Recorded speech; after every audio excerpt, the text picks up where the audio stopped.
So, last week we gave this same spider a superworm, and because here he comes again. He had it.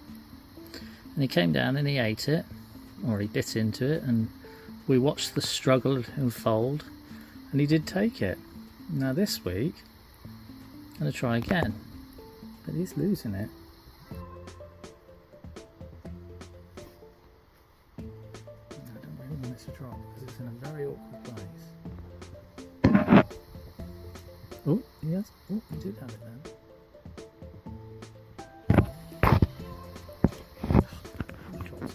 Now, he did drop it, and I know it seems mean for me to pick it up and put it back again, but as we've already discussed on my channel, this is not a native beetle larvae, beetle grub. So I'm putting it back into the web, further up, closer to his lair. I'm hoping that he'll come out and bite it sooner rather than later. I hope he didn't fall out just now. But there's the larvae, the grub. I don't know whether he went back in. I can't really watch. Oh, he's down there. I can see him. So he's on the edge of the table down here, and his web's up there, and I didn't see him fall out at the same time.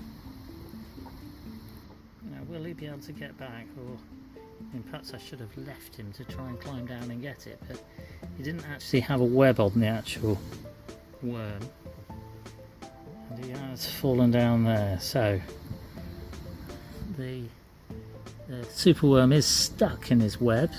It seems to be stuck good and fast, and he has actually grown since the last time we looked at him, and I can tell he's grown. His abdomen's bigger. He's a nice healthy male spider, house spider. I don't know about trying to move him back up, but we'll see. Okay, oh, there we go, he's gone back in. I just gave him a little tap. Should have filmed that really. There we go, me being brave. Gave him a little tap. He ran up and underneath and back up over the top. He's here and he's having it.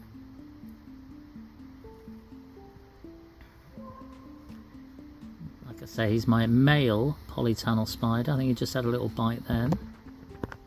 I'm hoping that my camera... There we go, he's got his fangs in there. I'm hoping that my camera skills this week are better than last week. I did get a little bit of a complaint. I know that sometimes my hands are a bit shaky, but today I've managed to get a little seat, get myself comfy with the on my chair to be able to take some nice video of him, and I zoomed in, and he has got a good hold on it, and he is biting into it. He's trying to actually pull it out of the web a bit to probably move it closer into his lair, sort of thing. They do like to take them into where they live, so that they can feed on them in peace.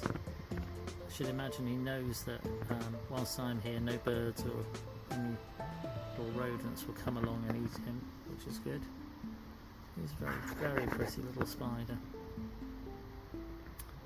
Anyway, he's got himself another giant superworm.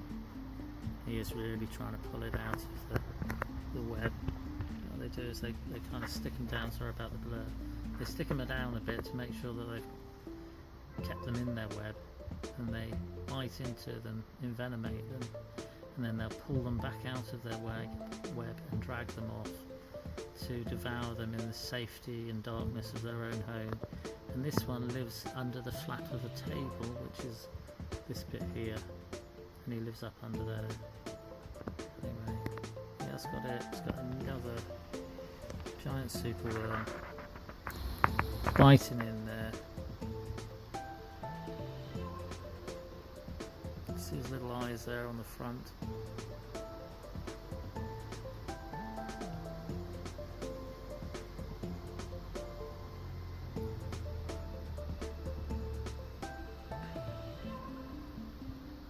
Growing on very well.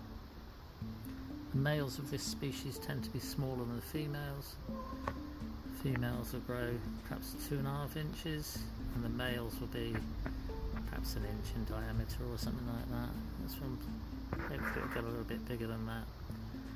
as I've said before, I'm just trying to grow them all on to have a spider army. And then Ian's Field of Greens will take over the world with his spider army. Not really amazing.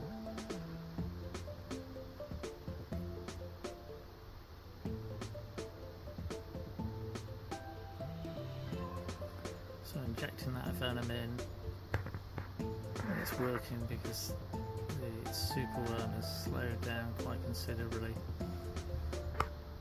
And once the venom's taken effect, it'll start to liquidize the inside of the superworm's body, and then he'll suck it up like he's drinking a giant smoothie through a straw. And then when he's finished, the remains will be the skin of the giant superworm, and they'll just be left, or they will fall out of the web.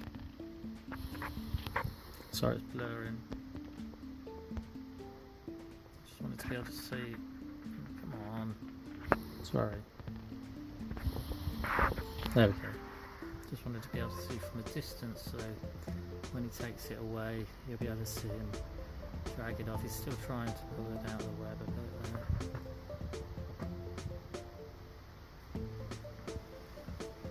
For the size of the spider, they are very strong. They can drag these things off.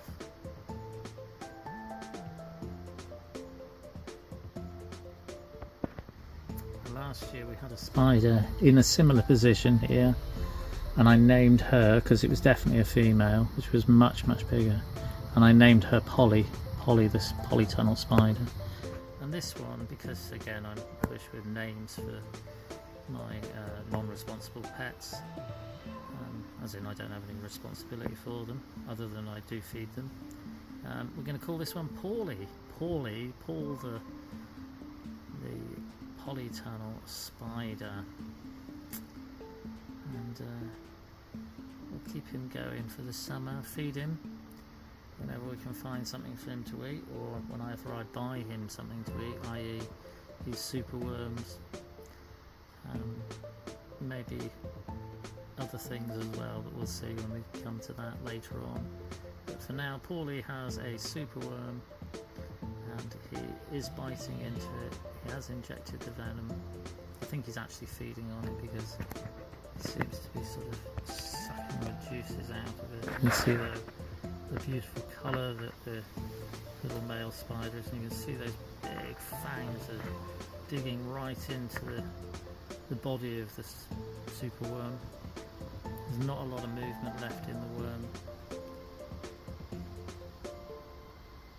Very pretty. It does look like a bit of a face on the head of the spider. It's like a couple of eyebrows on a couple of little eyes. The eyes are actually in the front there, above the mandibles, the fangs. But it does look like a pattern of either eyebrows over the top of some eyes, or it looks like a puppy perhaps even. Anyway, that's just me being daft. But Paulie, the polytunnel spider, gets another giant superworm. I can't really show you where he lives. He lives underneath the flap of the table, and I'm sure he will go up there and devour this worm as well. And then next time I bring you back to show you, he'll be even bigger. We're going to leave him to it now. Hope everyone's well. Cheers.